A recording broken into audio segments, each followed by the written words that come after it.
Samantala po naman mga kabrigada, sa ibang balita, abot ng 62 counts ng anti-money laundering cases ang inirekomenda ng Department of Justice na ihain laban sa nasibak na alkalde ng Banban Tarlac na si Alice Guo.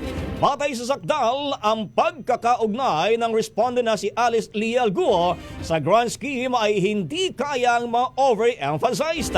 Tila siya rin naman ang brainchild o architect nito.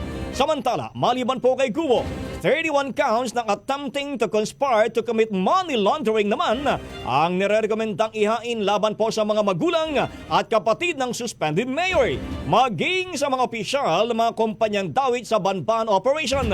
Kabilang dito ang real estate company na Bafu at dalawang Philippine offshore gaming operators. Ang bahaging ito ay hatid sa atin ng Mom's Love ES1 Capsule. Simulang tuparin ang pangarap ng iyong anak. And starting now!